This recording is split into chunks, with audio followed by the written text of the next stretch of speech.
Are you having a hard time figuring out what to get Dad for Father's Day?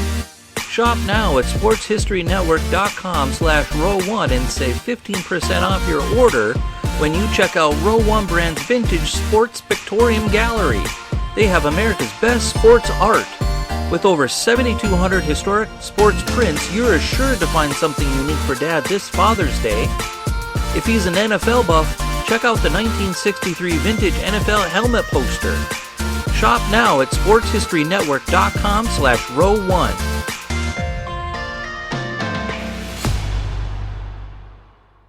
This podcast is part of the Sports History Network, your headquarters for the yesteryear of your favorite sport. You can learn more at sportshistorynetwork.com. Qualifying for and playing in the Masters is a huge accomplishment. Of course, playing on the PGA Tour is a huge accomplishment. To have the talent to play in Major League Baseball is incredible. Think about all the dreams that die in the minor leagues. Now, think about the talent one must possess to play in the majors, play in the World Series, play on the PGA Tour, and to qualify for the Masters. Only one man has ever done so. And next, on Sports Forgotten Heroes, we're going to talk about that guy, Sam Byrd.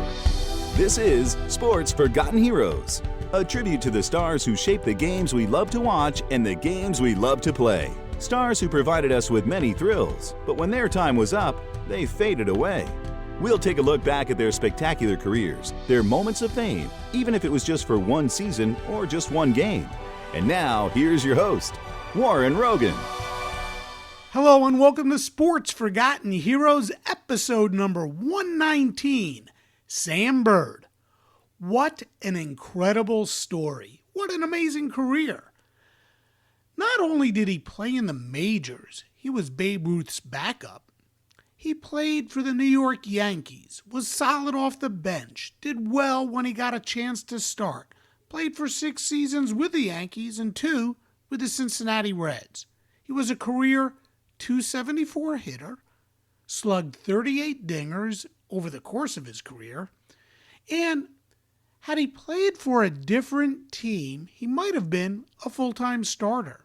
However, if that had happened, perhaps Sam would have never realized his second career, that of being a professional golfer on the PGA Tour, where he became the first and only man in history to play in the Masters after having appeared in a baseball World Series.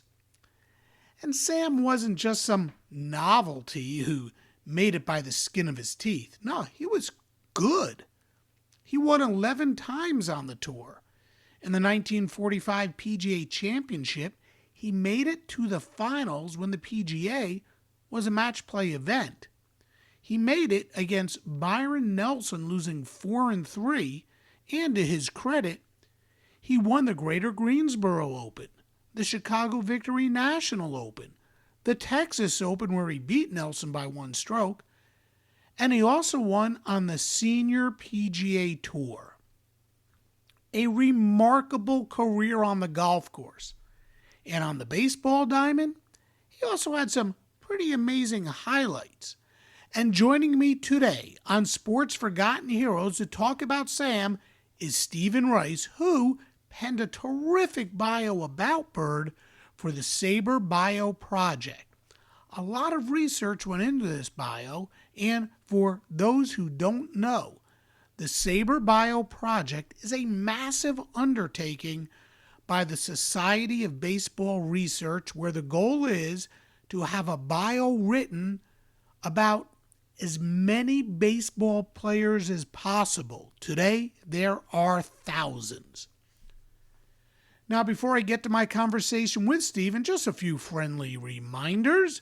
Please follow Sports Forgotten Heroes on Twitter at SportsFHeroes. Look for the Sports Forgotten Heroes page on Facebook. Check out the website, sportsfh.com. And if you listen on Apple Podcasts, please give Sports Forgotten Heroes a 5-star rating. And if you're feeling up to it, please write a short review as well. If you want to get in touch with me, please email at sportsfh.info@gmail.com. That's sportsfh.info@gmail.com. And as always, thank you for your support. Hey, one last note. For more sports history, please check out the Sports History Network, of which Sports Forgotten Heroes is a proud member. That's the sportshistorynetwork.com. Okay, now let's get into today's show about Sam Byrd with my guest, Stephen Rice. And joining me now on Sports Forgotten Heroes is Stephen Rice. Steve, welcome to the podcast. Hey, man, really interested in Sam Byrd. He's quite the interesting topic because when you think of two-sport stars, most of the time you would think of guys like a Deion Sanders, who was so good in baseball and football, and Bo Jackson, who, is the poster boy for two-sport stars. But there are many others. Dave DeBusschere comes to mind, and Danny Ainge played baseball for the Blue Jays and basketball for the Celtics. Brian Jordan, Ernie Nevers, Gene Conley. They all played in two major professional sport leagues. But then there's Sam Byrd. Tell us about who Sam was and what makes his story so unique. Well, Sam Byrd grew up in Birmingham, Alabama, and his family lived beside the Roebuck Golf Course in Birmingham. And that golf course is still there, still operating today. And so as a boy, he caddied at the golf course. Like other boys his age, he was interested in baseball and played baseball. He also played basketball, but naturally he learned to play golf and became proficient at it, I imagine, at quite a young age. But he pursued baseball when he had an opportunity to go pro with the Birmingham Barons of the Southern Association minor league team. And this was in the mid-1920s.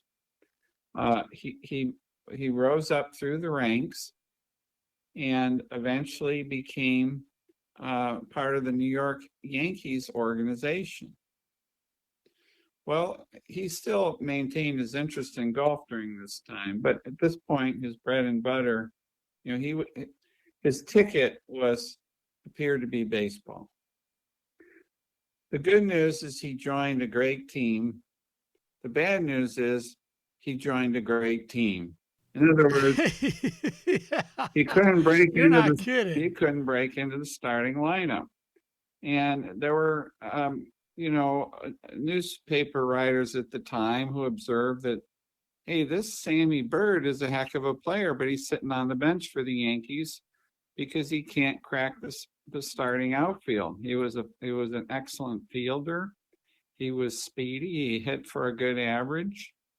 And he made a very good backup, a substitute, a fill-in, a defensive replacement, a pinch runner, all of the things you like to have on your team. And he got paid well. He was part of these famous teams of the New York Yankees from, let me get the years right, from 1929 to 1934. And this was also the era when Lou Gehrig starred, but most notably Babe Ruth. And this was near the end of Babe Ruth's career. So Babe Ruth, often he would get sick, or he would be out too late the night before and have a bellyache. and they needed somebody to fill in for him. And so often near the end of Babe Ruth's career, he was replaced late in the game with a defensive replacement in the outfield, and that was Sammy Byrd. And this happened so often that Sammy Byrd was nicknamed Babe Ruth's legs. He was really good, obviously, in both golf and baseball. And you said basically he chose baseball over golf because it's where he could make a better living. Would that be accurate? Yeah, that was his meal ticket. But what he found as a major league ball player is golf was very popular with the major leaguers, and with Babe Ruth in particular. And so whenever the Yankees would have a chance, this was probably more often possible during spring training, they would go off and play golf. And Babe Ruth loved to play golf, and most people would have said Babe Ruth was one of the best golfers among major leaguers, but he wasn't as good as Sammy Byrd. So it's kind of it's kind of humorous. So Byrd was considered Babe Ruth's understudy in the Yankee outfield, but on the golf course, Ruth was second fiddle to Byrd. Ruth wasn't second fiddle to many people in just about anything, but wow, second fiddle to his second fiddle is saying something. Let's look at Sam's baseball career. Let's start there. Overall, he hit .274 for his career. Had a modest 38 home runs, 220 RBIs, was a heck of a defensive ball player. He started his career, like you said, in 1929 with the Yankees, and he ended his career in 1936 with the Cincinnati Reds. How would you classify the baseball career of Sam Byrd? He was a reserve. They would have called him a reserve outfielder and pinch hitter. He really only became a starter that first year after he left the Yankees when he went to the Cincinnati Reds in 1935. And he'd waited a long time for his chance to become a starter in the Yankees outfield, and the fate somehow was against it, because in 1935, let me get the dates right. I'm checking my notes. Well, I think it was 32. I think that's where you're going to go. In 32, he got his break. I mean, first of all, it wasn't just Babe Ruth. I mean, Earl Combs and Bob Musial and Ben Chapman. These were the guys that Sam Byrd had to beat out to get into the starting lineup of the New York Yankees as an outfielder. How does a guy get a fair shot at breaking into the lineup when you're sharing the same locker room with those guys? It had to weigh on him. It had to be somewhat frustrating. Yeah, I imagine he was frustrated by it. But he was a good-natured guy. He understood his role on the team. He filled that backup role quite well, so they kept him for that role. I think he was popular with his teammates. He's a relatively soft-spoken individual, I believe. And what the irony is, when he finally went to the Reds, actually it was in December of 1934, when his contract was purchased by the Cincinnati Reds. Now, the Reds were a terrible team at that time. And so Sam Byrd was acquired to become a starting outfielder on the 1935 Reds. So finally, he gets to be a starter. Well, 2 months after the Reds acquired him, Babe Ruth was released by the Yankees. He was washed up. Wow. And Wow. even more ironic is the very day that the Cincinnati Reds acquired his contract in December of 1934 was the day the Yankees made a trade with the San Francisco Seals of the Pacific Coast League to acquire Joe DiMaggio. So the Yankees had their next great outfielder coming. Yeah. So I don't know that Byrd would have gotten much opportunity with the Yankees, but he. But Go ahead. he was going to get he was going to get an opportunity, though. I think it was in 1932. He got his big break, and he had a fantastic spring, and they gave him the center field job, the starting job as the center fielder for the Yankees. He got off to a pretty torrid start. Mm-hmm. Tell us about that spring Yeah. and how he started that season. Right. So he almost broke through into the starting lineup and briefly did in April of 1932. He had this amazing spring where he was hitting home runs, more home runs than Babe Ruth. Unbelievable. And he started in center field from April 12th to April 23rd of 1932. He hit 389 with 4 home runs in 8 games. But he ran into some health problems. He had sinus problems, and he ended up back on the bench. Now he returned to the starting lineup in September of that year for 15 games. Briefly, I guess when one of the regulars was injured. And again, he excelled, hit 343 in that stretch.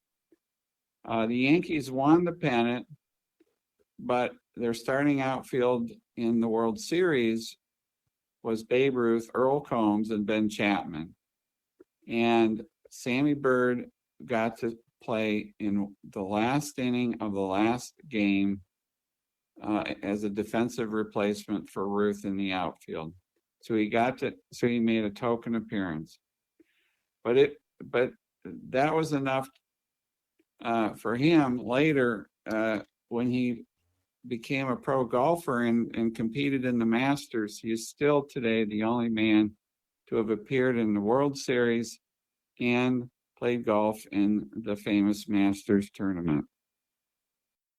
Yeah, it's such a unique combination, excelling in golf and excelling in baseball, but you just gotta sit there and think to yourself, this guy had so much talent as a baseball player, and he couldn't break through. And you're saying he was a very soft-spoken person.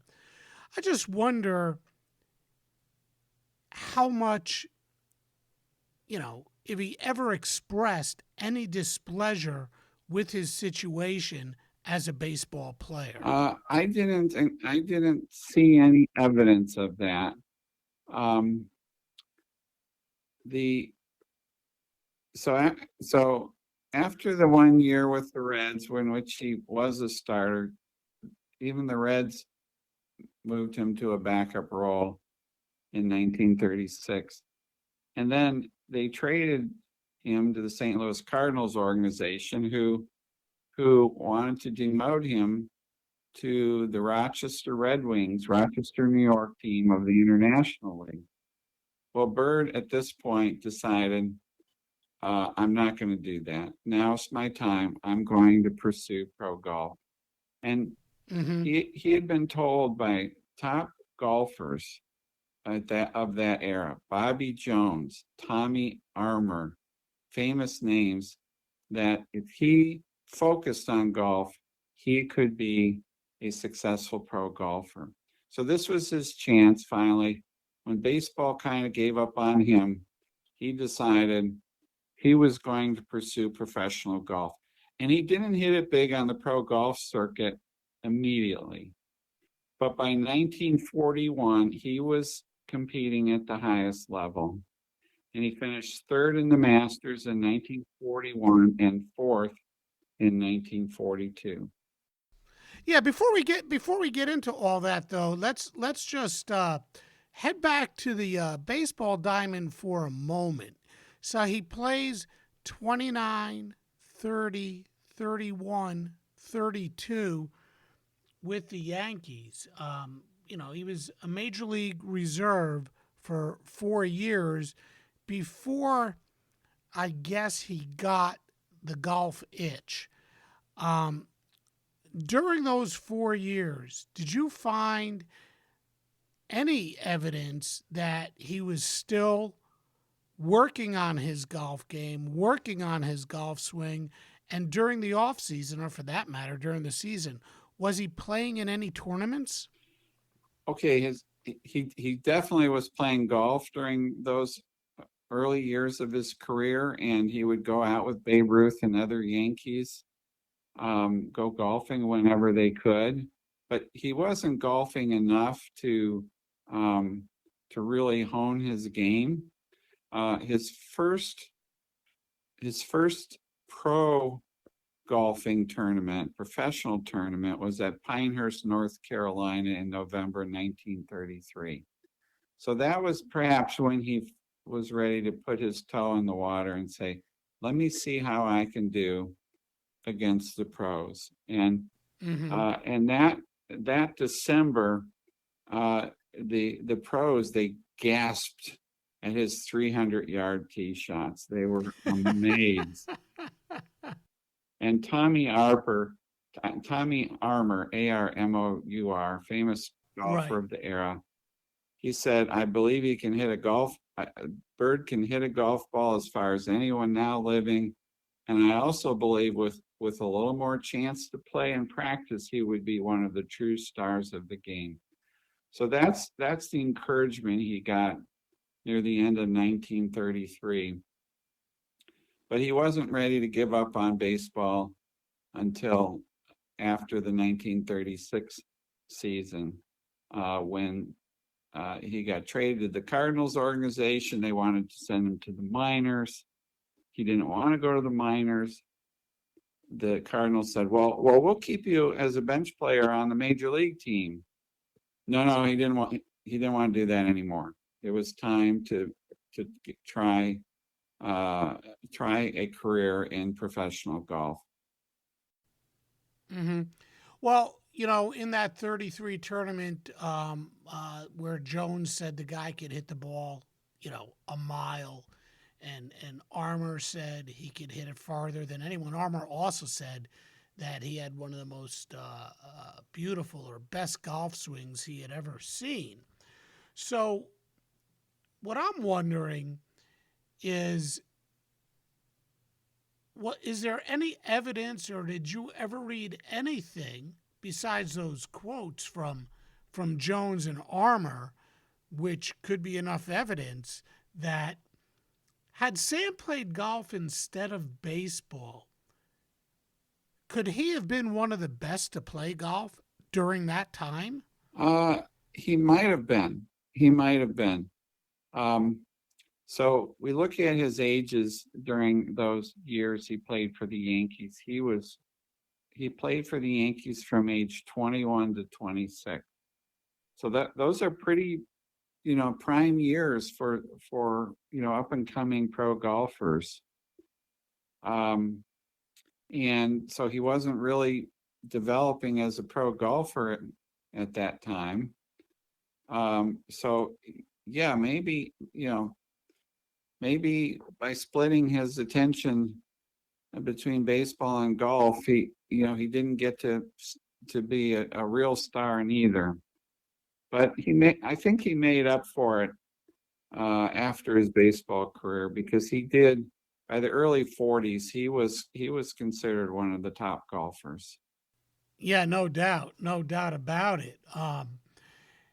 So going again back to 33, he tries his hand at playing professional golf, but he goes back to the Yankees after the golf season.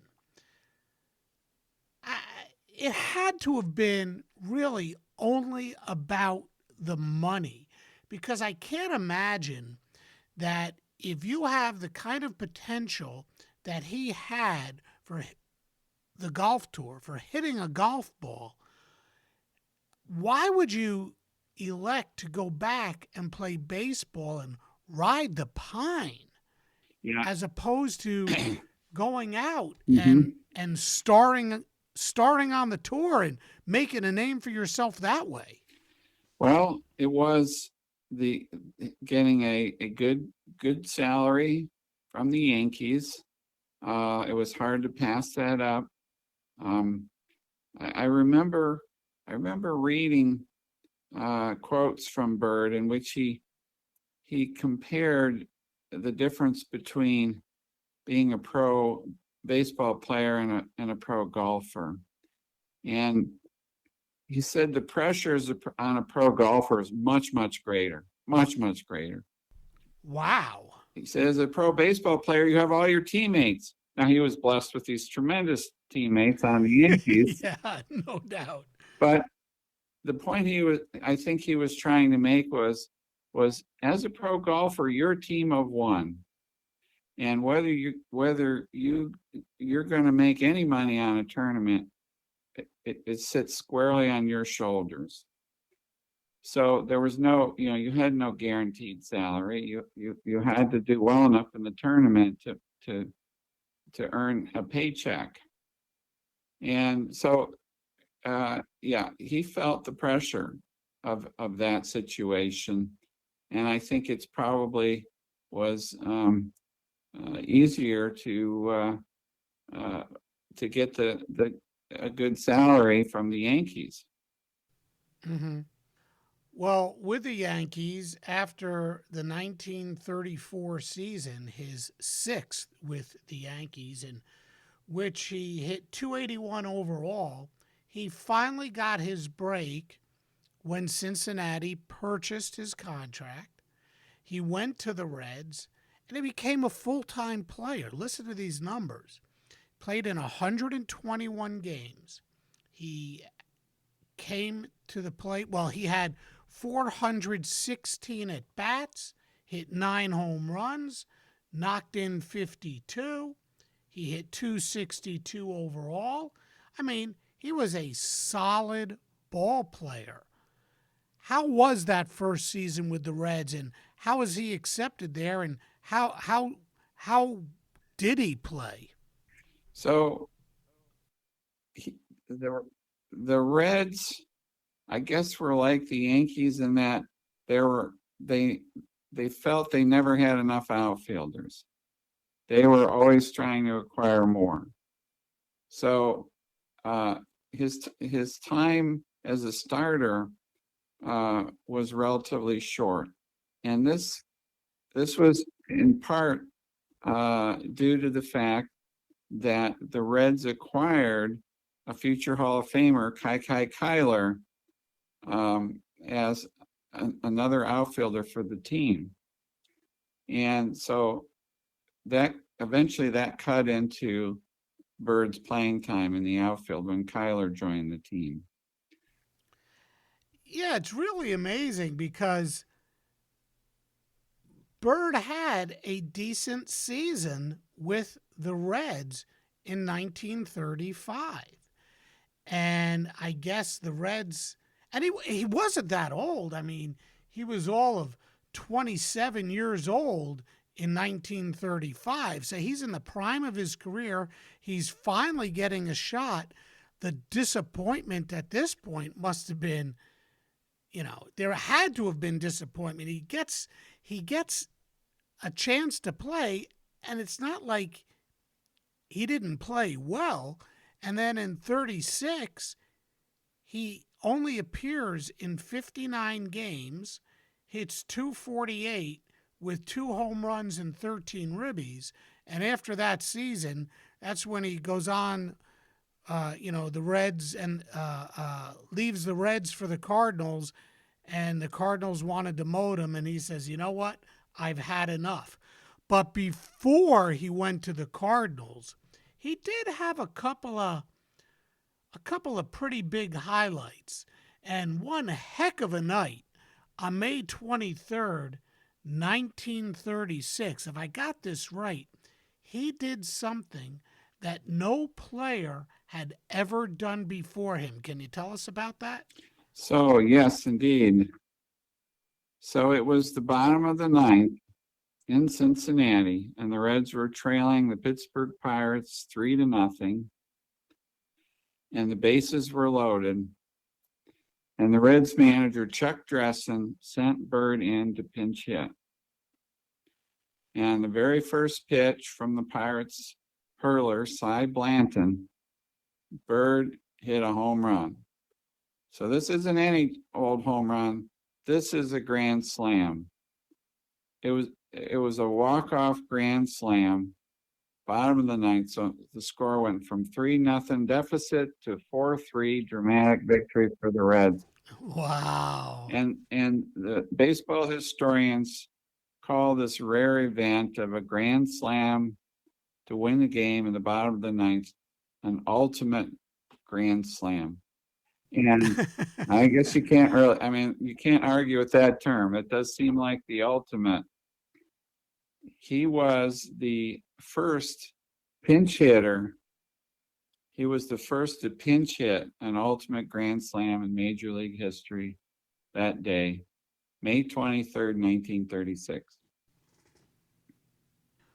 That's a heck of a story. Did he have any other particular highlights? It's tough for a reserve player and a guy who only really gets an opportunity to play full time for one season over the course of 8 years. But were there any other highlights during his baseball career that stick out? Well, there were times when he got to start a game here or there, and he shined. When he let me see if I can find the example here in my notes. In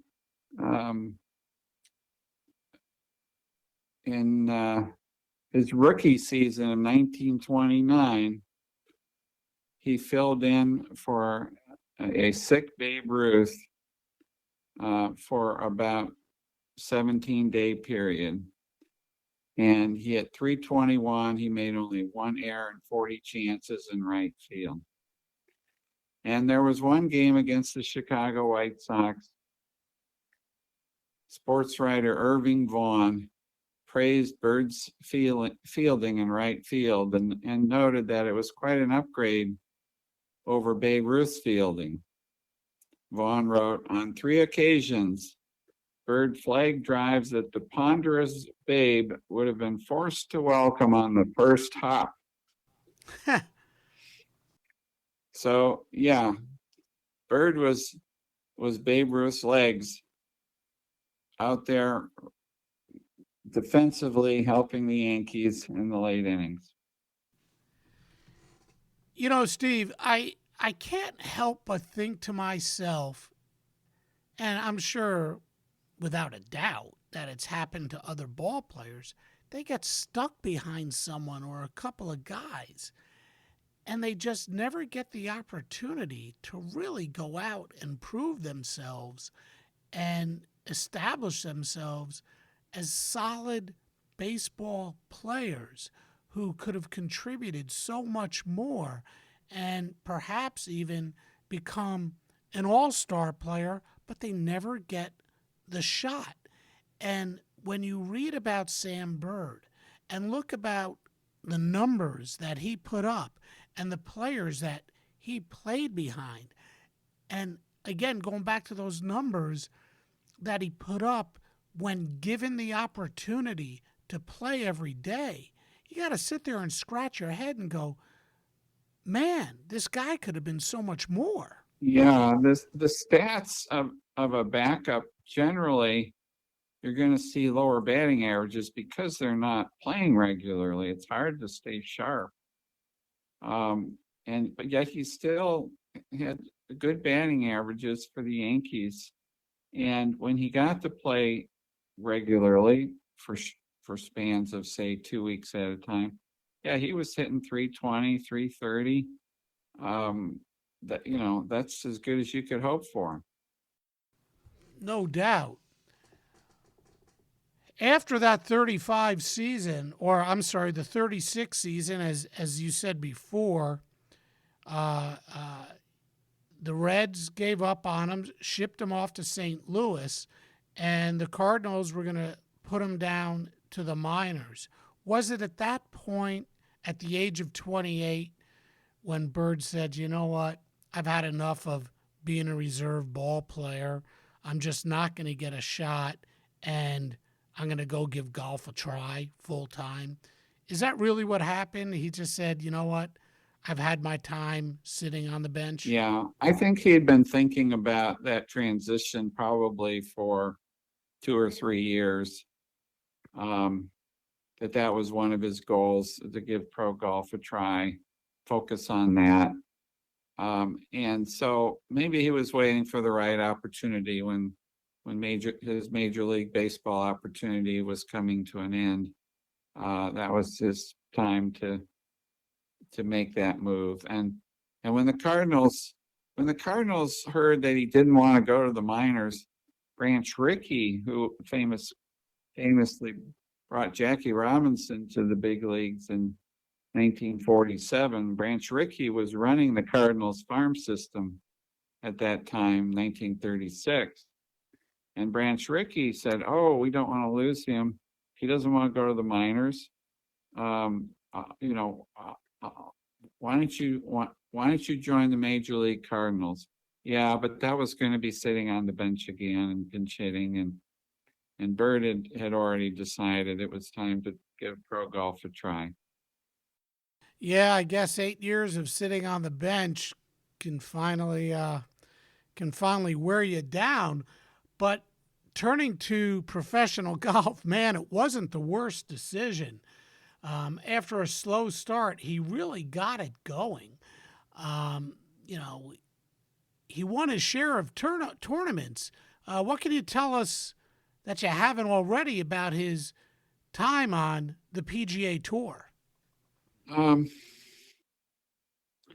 I tried to research carefully and find all the tournaments that he'd won, because I'd found an article that said he won 23 tournaments in his career, which ended in 1949. So from 1937 to 1949, he won 23 tournaments. But you look at all the great record keeping in baseball, it's not easy to find the golf records. And Yeah. I think of those 23, I think only 11 count as official PGA Tour wins. But man, he was a contender, like you said. He finished third in the Masters in 1941. He was second in the PGA in 1945. He did play in the U.S. Open a couple times. His best finish was 16th in 1939. And man, he beat some pretty big names in the tournaments he did win. And 1942, the Greater Greensboro Open, he finished ahead of Ben Hogan, and Lloyd Mangrum. In 43, he won the Chicago Victory National Open. Finishing second was Craig Wood, and he was 5 strokes back of Byrd. 45, he beat Byron Nelson with a course record in the Texas Open. I mean, this guy was good. And as much as we sit here and wonder how good he could have been, had he been a full-time baseball player, you also got to wonder how good he could have been as a full-time golfer had he started in his 20s. What do you think about that? Yeah, I think you make a good point. If he had focused on pro golf, his pro golf career may have been spectacular. Hard to say, but I mean, just think of what a talented guy to excel in both baseball and golf, but unfortunately never reached the pinnacle in either. Nah, he didn't, and that really is unfortunate. Hey, Steve, when you look back at the career or careers of Sam Byrd, if somebody came up to you and said, and I'm about to do it, how should he be remembered? Well, Steve, how should Sam Byrd be remembered? I think he is still remembered today as perhaps the best golfer to come out of the pro baseball world. I've actually found quotes, people still remembering him and giving him that recognition. But as you say, he might have done even better if he just focused on golf and not spent the time on the baseball. But there have been many guys who, in pro baseball, pro football, who were great all-around athletes who tried their hand at pro golf and didn't do very well. And Byrd might have been the best of these guys in terms of his success in pro golf. No doubt. Well, Steve, I want to thank you for taking some time to spend with me on Sports Forgotten Heroes. Your biography about Sam Byrd in the SABR BioProject was a wonderful recap of a really terrific career on the baseball diamond and on the golf links. And again, I want to say thank you for joining me on the podcast. For his career, Byrd hit .274, mostly as a part-time player. He slugged 38 home runs, drove in 220, had 101 doubles, and he hit 10 triples. In his lone season as a full-time starter, 1935, with the Cincinnati Reds, Byrd hit .262 with 9 home runs and 52 RBI. But the Reds had other plans for other ball players after that season, and Sam just finally gave up on baseball after 1936 and went to the PGA Tour full-time. Not a bad decision. Not a bad decision at all. I'd like to thank my guest, Stephen Rice, once again for spending some time with us, and thanks to all of you for taking the time to listen, and I look forward to seeing all of you again next time on Sports Forgotten Heroes. At the Sports History Network, we're all about sports yesteryear, and so we're so pleased to introduce you to Row One, an online memorabilia gallery and shop that brings your sports history to life anywhere. The Row One gallery includes over 5,200 gorgeously reproduced prints of team posters, game program covers, game tickets, advertisements, and more in baseball, pro and college football, pro and college basketball, and more. And any gallery item may be printed in a variety of sizes on wood, metal, canvas, acrylic, or poster paper. And in Row One shop, check out the thousands more of unique items with the retro and historical designs dating back to 1876, including t-shirts, long-sleeve shirts, phone cases, mugs, blankets, pillows, towels, and even shower curtains. Go to sportshistorynetwork.com, ROW1, for access to the full Row One catalog and for gallery prints and gift items, plus get a 15% discount off all prints on the Row One Pictorium Gallery with coupon code SHN15. Follow the link on the show notes.